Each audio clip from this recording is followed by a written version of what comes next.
Hey, I'm Sarah Jenkins, a 28-year-old who loves reading and occasionally goes on reading vacations. Family dynamics often lead to challenging situations, and I seek advice to navigate them better. My brother, aged 32, became an orphan 10 years ago, due to an accident our parents were in. My parents had always been a bit paranoid, so they had set a plan in case of their passing. They left a significant amount of money for each of us, and our childhood home was meant to be mine. They specified that we would have access to our share of the will when we turned 18. Since my brother was already old enough, he took his money and cut all contact with me.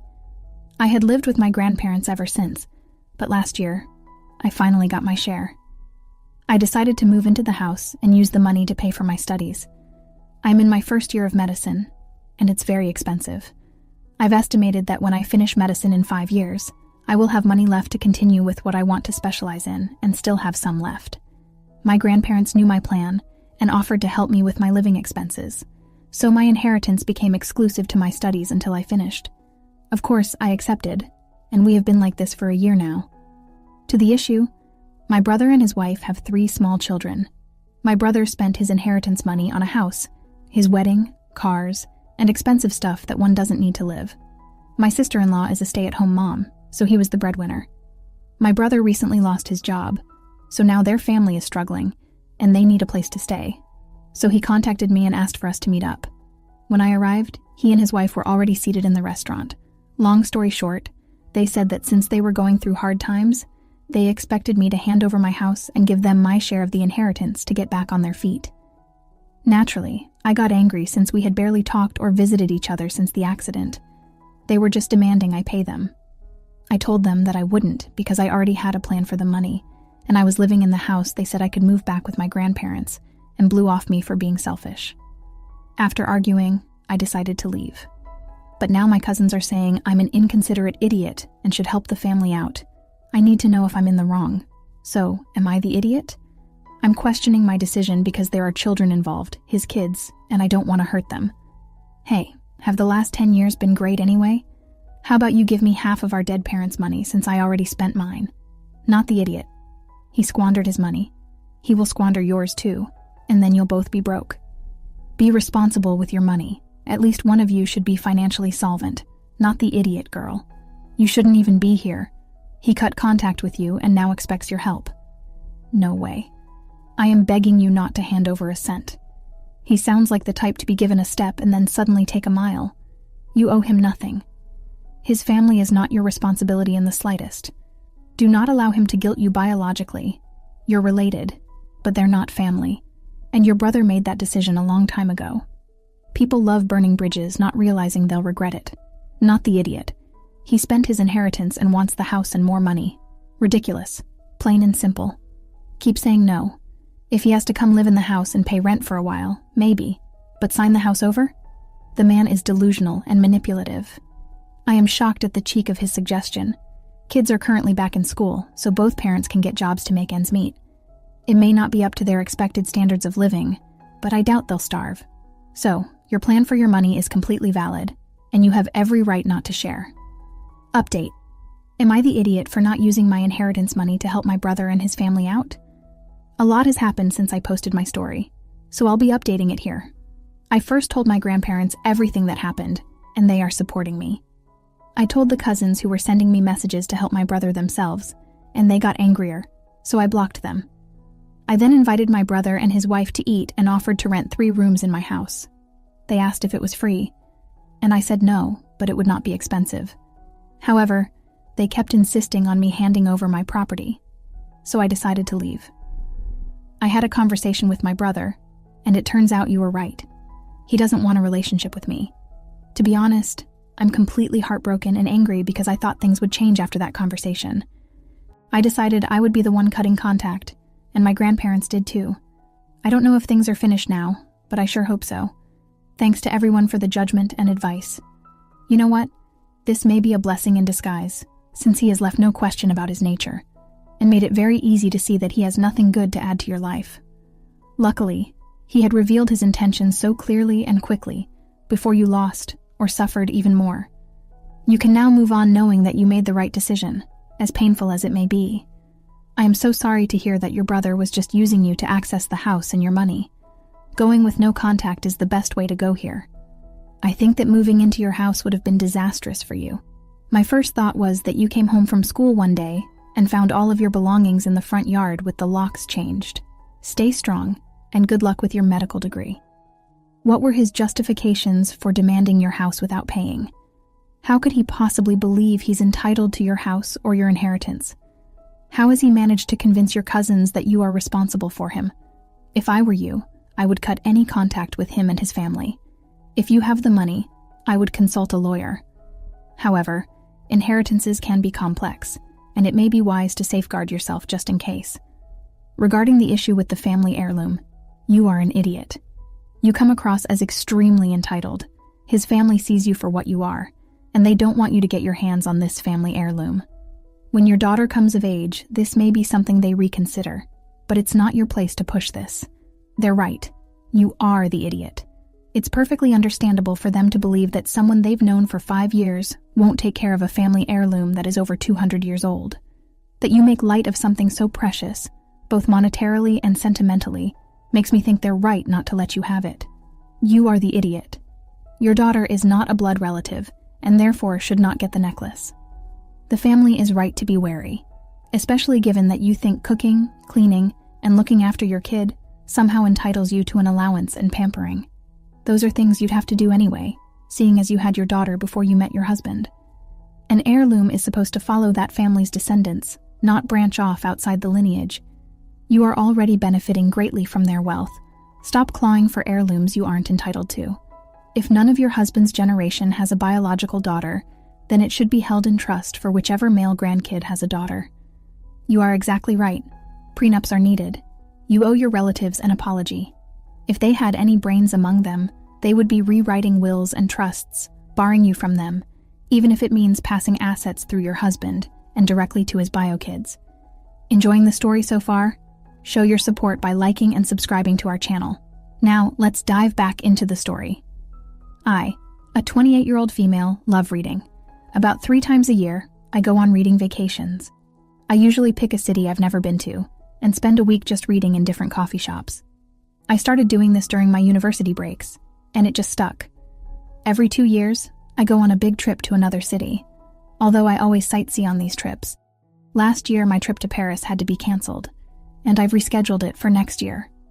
My sister, 26, who lives with my parents, heard me talking to my mom about the trip over the phone and called me later. She laid into me about how I wouldn't let her move in with me, but I could afford to go on all these expensive vacations. About 6 months ago, my sister wanted to move in with me because she had gotten pregnant and couldn't afford rent and a baby. I told her no, because I didn't have the room to house her, and I didn't want to have a newborn in my house. I work from home, and just knowing my sister, I would be doing some childcare. However, I'm child-free and have no desire to look after someone else's baby. She's now crying to my parents about how I should give her money, at least because I can afford it. They think I'm an idiot for not helping her out at all, and so does most of the family. Am I the idiot for going on reading vacations instead of helping my sister out? I'm probably not supposed to be laughing here, but I don't get your sister's logic.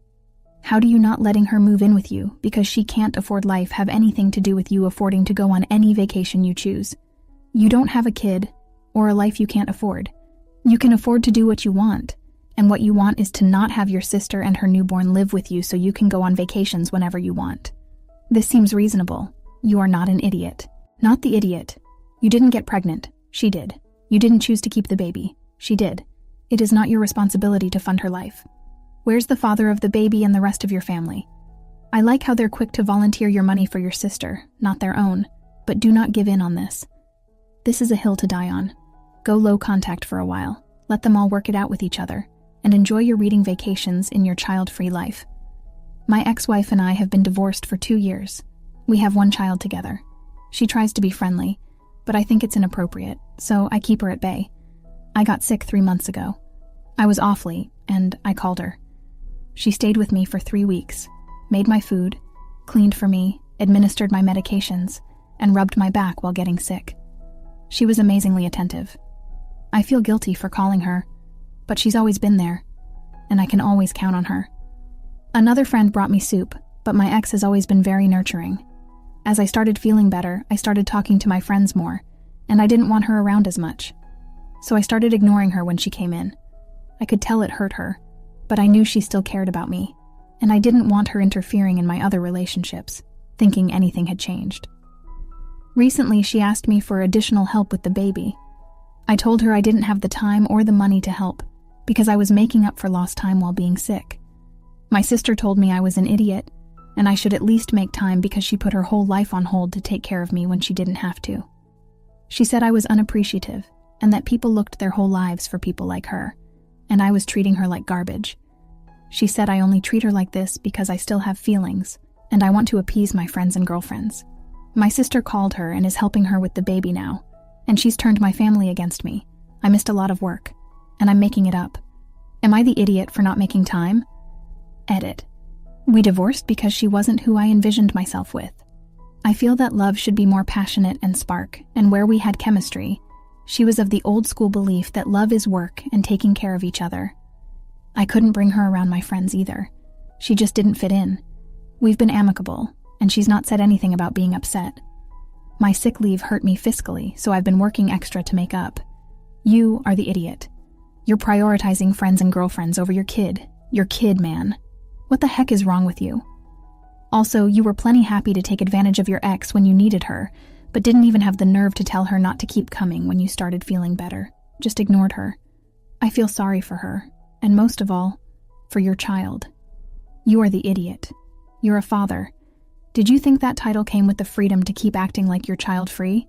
Like, yeah, all my friends with kids would love to go clubbing every week again, but they don't because they have kids to take care of. Being a parent is hard work. It's no walk in the park, and you don't get days off. That's not how parenthood works. You're on call 24/7 unless you don't want a kid, in which case, give up your rights. Still, you'd have to pay child support, but at least you wouldn't have to devote your precious time to your child anymore, since apparently, that's more important to you. For context, my sister is 12 years older than I am. When I was 12, my sister met her husband. He was a widower with a 2-year-old boy. My sister jumped right into mom duties once they were living together, and she adores my stepnephew. But he has always called her by name and refers to her as a stepmom. So, my sister and her husband call her his mom. She calls him her son, and she told me and our siblings he's just our nephew, not our stepnephew. My brother-in-law was concerned when by age 8 he told people he didn't have a mom anymore and put him into therapy. He blamed it on his former in-laws talking about my nephew's mom and sharing photos of her when they had access. He asked them to cut it out and to encourage him to accept my sister as his mom. It led to conflict, and he stopped access to them. My stepnephew was not the disrespectful, angry kid you read about in some posts. He did things more politely. He never embraced us as his family. He calls us his half-siblings family and calls my sister their mom more than he will say, mom. For the most part, he still uses stepmom. They tried to talk him around, and everyone told him it would change, and he would see that my sister is the only mom he's ever known. Except now he's 20, and he's created some distance from them, because his dad fights him on how he refers to her as a stepmom, and his siblings as half-siblings instead of mom and siblings. We were all present when he told him his mom was the woman who died when he was 3 days old, the woman who would have loved to be there raising him, and she wasn't important because, without her, she would not be there. So, for them to act like saving the role of mom for her is wrong, makes him feel like they don't respect that she's the reason he's there. He told us all that he felt like my sister was jealous of his mom, and how he has always, and would always love his mom more than her. He was never more glad that he was 6 years old by the time she could legally adopt him, because he could say no, and have it heard by the judge. Anyway, my sister has always corrected anyone who says step in the context of her stepson. We went along because society tells you that the step doesn't matter at that young age, and she is his mom. But I don't feel comfortable doing that anymore, given how clear he has been. So, when my sister corrected me last Saturday, I told her I would follow his lead on how to refer to him in the future, and not hers. She is mad at me for that and told me I'll regret it when he realizes the truth. Am I the idiot? Not the idiot. We were forced to call our stepmom mom by our dad and stepmom. They had custody of us, but my mom is alive. It's horrible, and I would go as far as to say a form of child abuse. I left that house when I was 16 and cut contact. We speak a little bit now, and I call her by her first name. You are doing the right thing, respecting his wishes. He'll probably grow to dislike everyone who doesn't eventually, if he doesn't already. It makes me angry at how often I see this kind of thing.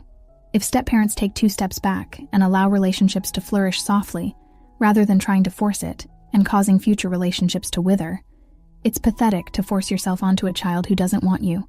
Just be there for them. Then one day, they will embrace you. It's not guaranteed, but at least it would be more natural and have less resentment everywhere. Op's the measure of this and is good for you. I mean, technically the kid is right, but he can't appreciate his dead mother without putting your sister down. Your sister is his mom, the only one he has ever known in his life. Now, I'm not going to be harsh on the kid because he's still young. The former wife's family might be putting thoughts in his brain. Still, your sister is right. She's the one who raised him from a very young age. She is his mother and deserves to be respected as one. Everyone's an idiot here, but be there for your sister. She is facing some pretty harsh and undeserved rejection right now. Let's finally once again briefly conclude our story. In the end, family dynamics can be complex and fraught with emotions. Each individual's perspective, experiences, and feelings play a significant role in shaping their actions and decisions. Despite the conflicts and misunderstandings, it's essential to strive for understanding and empathy. Sometimes, it takes stepping back and reassessing our attitudes and behaviors to find common ground and mend relationships.